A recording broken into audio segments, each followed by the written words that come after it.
আসসালামু আলাইকুম সবাইকে। কেমন আছেন সবাই? আশা করি ভালো। আলহামদুলিল্লাহ আমরাও বেশ ভালোই আছি। সবাইকে স্বাগতম জানাচ্ছি নতুন আরেকটি ভিডিও এনজয় করার জন্য। তানহাকে নিয়ে স্কুলে যাচ্ছি। আজ থেকে তানহার প্রথম সাময়িক পরীক্ষা শুরু হয়েছে। ওকে স্কুলে রেখে বাসায় চলে আসব। আজকে আপনাদের সাথে কিচেন অর্গানাইজেশন আইডিয়া শেয়ার করব। কিচেনটাকে নতুন করে গোছাবো। তানহার পরীক্ষা হলেও প্রথম পরীক্ষার পর 2 দিন অফ আছে, তাই সাহস করে কাজটা শুরু করলাম। এই জারগুলো আমার ডাইনিং টেবিলে ছিল। যারা আমার প্রিভিয়াস ভিডিও দেখেছেন আপনারা জানেন অনেক দিন ধরে জারগুলো ক্লিন করা হয় না। আজকে যেহেতু রান্নাঘর ক্লিন করব, রান্নাঘরটাকে গুছাবো, জারগুলো ক্লিন করে নিচ্ছি। এখান থেকে কিছু জার আমার রান্নাঘরেও ইউজ করব। ছোট্ট কিচেন কিভাবে সুন্দর করে পরিপাটি করে রাখতে হয়, অর্গানাইজ করতে হয়, অনেক ধরনের আইডিয়া পেয়ে যাবেন আজকে ভিডিওতে।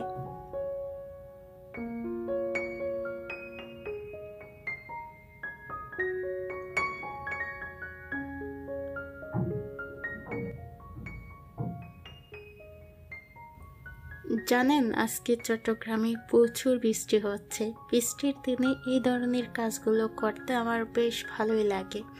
গরমের মধ্যে এই কাজগুলো করা অনেক কষ্টের।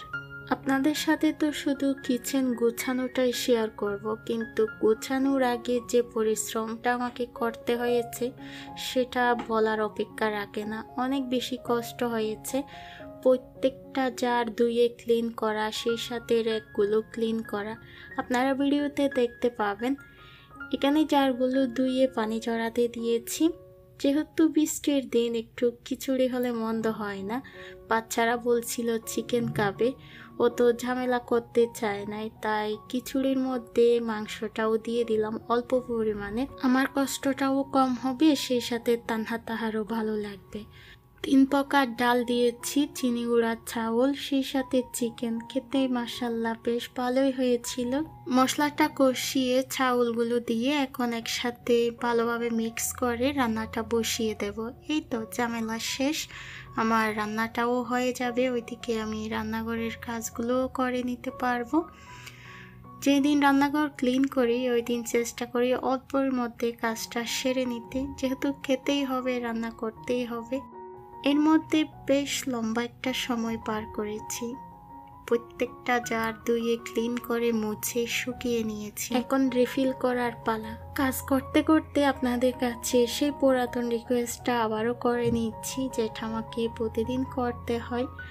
আপনাদের কাছে যদি আমার আজকে ভিডিওটা ভালো লাগে প্লিজ ভিডিওতে একটি লাইক দিয়ে দেবেন। আপনাদের প্রতিটা লাইক আমাকে অনেক বেশি অনুপ্রাণিত করে আরেকটি নতুন কন্টেন্ট ক্রিয়েট করতে। আপনাদের কমেন্টসের অপেক্ষায় থাকি, লাইকের অপেক্ষায় থাকি। প্লিজ একটা লাইক দিয়ে ভিডিওটা কন্টিনিউ করতে পারেন। যারা আজকে প্রথম আমার চ্যানেলটা ভিজিট করতেছেন আপনারা চাইলে আমার চ্যানেলটা সাবস্ক্রাইব করে আমার চ্যানেলের পাশে থাকতে পারেন। আমার চ্যানেলে এরকম আরও অনেকগুলো ভিডিও আছে। কিচেন ট্যুরের ভিডিও আছে, হোম অর্গানাইজেশনের ভিডিও আছে, হাতের কাজের ভিডিও আছে। আপনারা চাইলে আমার চ্যানেলটা ভিজিট করেও আসতে পারেন। আশা রাখছি ভিডিওগুলো ভালোই লাগবে। কথাগুলো বলতে বলতে ভিডিওটাও একটুখানি এগিয়ে গিয়েছে। এই যে জারগুলো আমি রিফিল করতেছি, সবগুলো জার রিফিল করার পর রেকটা গুছাবো সুন্দর করে। এর মধ্যে আবার দরজায় টুকটুক আওয়াজ। আপনাদের ভাইয়া বাসায় এসেছে, এখন ওনাকে খাবার দিতে হবে। খিচুড়িটা অনেক আগে রান্না করা হয়ে গিয়েছিল, আমি অফ ক্যামেরায় বাচ্চাদেরকে খাইয়েও দিয়েছি। এখন আপনাদের ভাইয়ার জন্য একটা ডিম ভেজে নেব। খিচুড়ি দিয়ে ডিম খেতে বেশ ভালোই লাগে, সাথে যদি একটু বেগুন ভাজা হয় তাহলে আরও বেশি ভালো লাগে। তবে বেগুনটা ভাজতে ইচ্ছে করে নাই, ঝামেলা করতে চায় নাই, তাই ডিম দিয়ে আপনাদের ভাইয়াকে খেতে দেব। মাশাআল্লাহ উনি অনেক বেশি পছন্দ করেছে। একটু সাজিয়ে গুছিয়ে দিলে সবাই পছন্দ করে। খাবারটা যদি একটু সুন্দরভাবে প্রেজেন্ট করা হয়, কেন জানি না এই একটা ব্যাপারে আপনাদের ভাইয়ের সাথে আমার অনেকখানি মিল। মাটির জিনিসপত্র উনি অনেক বেশি পছন্দ করে, এটা তো আমার অনেক পছন্দের। ওনার প্লেটটা সুন্দর করে সাজানো হলেও নিজের প্লেটটা আসলে ওইভাবে সুন্দর করে সাজায় নাই। প্লেটের মধ্যে খিচুড়ি ডিম নিয়ে খেয়ে নিয়েছি আজকে দুপুরের খাবারটা। ওনার সাথে একসাথে বসেই খেয়েছি। একটা কাজ একবার যদি মাথায় ঢুকে যায়, ওই কাজটা যতক্ষণ না পর্যন্ত কমপ্লিট হয় ততক্ষণ না ভালো লাগে না, অন্য কোনো কাজে ওইভাবে মন বসে না। তাই খাবারটা তাড়াহুড়া করে খেয়ে আবারও নিজের কাজে হাত লাগালাম। এদিকে র্যাকগুলো আমি পরিষ্কার করে শুকিয়ে আবারও গুছিয়ে নিচ্ছি। কাঠের এই র্যাকগুলো নিয়ে আমি আমার আপুদের কাছ থেকে বেশ অনেক ধরনের প্রশ্ন পাই। আপু, র্যাকগুলো কোথায় থেকে বানিয়েছেন, প্রাইস কত পড়েছে? আসলে এই র্যাকটা আমার দেবর আমাকে বানিয়ে দিয়েছিল, আর বড় এই র্যাকটা আমি 1000 টাকা দিয়ে বানিয়েছিলাম। আমার প্রিভিয়াস ভিডিওগুলোতে সব কিছু উল্লেখ করা আছে। হয়তো আপুরা আমার চ্যানেলে নতুন, তাই আবার প্রশ্নটা করেন। আমার এই সাদাসিধা জিনিসগুলো যে আমার আপুদের পছন্দ, আপনারাও এরকম তৈরি করতে চান, সেটা শুনলে না আমার বেশ অনেক ভালো লাগে। ছোট বড় দুইটা রেখে আমি গুছিয়ে নিয়েছি। আর আজকে কিচেন গোছানোটা হচ্ছে সম্পূর্ণ আমার প্রয়োজনের উপর ভিত্তি করে। বেশ অনেকগুলো জার আমি এখান থেকে সরিয়ে নিয়েছি।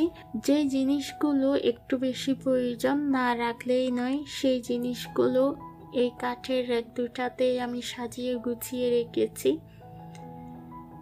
পুরো জায়গাটা এখন একটু শেয়ার করার চেষ্টা করতেছি। যদি কেউ এই কাঠের র্যাকগুলো বানাতে চান তাহলে আপনারা স্ক্রিনশট দিয়ে নিতে পারেন। সাইজটা আমি উল্লেখ করলাম না, কারণ এক একজনের রান্নাঘরের সাইজ এক এক রকম হতে পারে। আপনারা আপনাদের পরিমাণ মতো বানিয়ে নিতে পারবেন। যে কোনো কাঠের দোকানে আসলে এগুলো বানানো যায়, ফার্নিচারের দোকানে আর কি।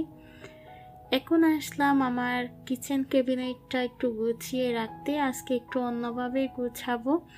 কিচেন ক্যাবিনেটের দুটা পার্ট, একটা পার্টে কোনো থাক দিই নাই আমি। এখানে আমি সিলিন্ডার গ্যাসটা রাখার জন্য আসলে করছিলাম।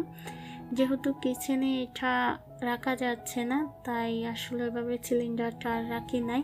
এক পাশে আমার ননস্টিকের সবগুলো হাঁড়ি পাতিল রেখেছি, আর এই পাশটাতে 3টা তাক করা আছে। এখানেও প্রয়োজনীয় কিছু জিনিস রাখি আমি, যেগুলো আসলে অনেক দিন পর পর ইউজ করতে হয়। আর এই ক্যাবিনেটটার সুবিধা না বললেই নয়, আসলে অনেক বেশি সুবিধা। এটা তৈরি করার পর আমার পরিশ্রমটা অনেকখানি কমে গিয়েছে। এখানে যে জিনিসগুলো রাখি সেগুলো ওইভাবে ক্লিন করতে হয় না। এর চেয়ে বড় সুবিধা হচ্ছে এখানে তেলাপোকা ঢুকতে পারে না, তাই জিনিসগুলো অনেকখানি নিরাপদে থাকে। প্রথম তাকটা আমি গুছিয়ে নিয়েছি, আপনারা দেখতে পেয়েছেন। আর এই তাকে রাখি সব ধরনের শুকনা খাবারগুলো, সেই সাথে আমার প্রয়োজনীয় ক্যাপসুল কাটারটাও রেখে দিলাম। এটা হচ্ছে একদম নিচের তাক। এখানে কিছু ফ্রোজেন করা সবজির বাটি আছে, সেই সাথে 2টা রুটির বক্স আছে, আর আমার সবজি কাটারটাও আমি এখানে রেখে দিলাম। এই তো পুরো কিচেন ক্যাবিনেটটা গুছিয়ে নিয়েছি। আজকে আপনাদের সাথে সম্পূর্ণ নতুন একটা জিনিস শেয়ার করতেছি। আপনাদের জন্য নতুন হলেও এটা আমার জন্য পুরাতন। 5 বছর আগে কিনেছিলাম আমি এই জিনিসটা। সংসার জীবনে কত যে ভুল করেছি, সেই ভুলগুলোর মধ্যে এটা হচ্ছে একটা। নিজের প্রয়োজন না বুঝে অন্যের কাছ থেকে দেখে এই জিনিসটা আমি কিনেছিলাম। 1 মাস ইউজ করেছিলাম, এরপর উঠিয়ে রেখেছি। আজকে অনেক বছর পর এটা নামালাম ইউজ করার জন্য। এখানে ভাত তরকারি দুটাই রান্না করা যায়, তবে ইলেকট্রিকের জিনিস তো আমার কেমন জানি লাগে। সামনের দিনগুলোতে রান্না করার ইচ্ছা আছে, রান্না করলে আপনাদের মাঝেও শেয়ার করব। এতক্ষণ ধরে যে জিনিসগুলো দিয়ে আমি সব কিছু ক্লিন করেছি, এখন তাদেরকেই ক্লিন করার পালা। চুলার মধ্যে গরম পানি বসিয়ে ওখানে একেবারে রান্না করে নেব। এই জিনিসগুলোতে অনেকখানি জীবাণু আছে, এগুলোকেও একটু ক্লিন করতে হবে, তাই ভালো করে হুইল পাউডার দিয়ে আমি ক্লিন করে নিচ্ছি।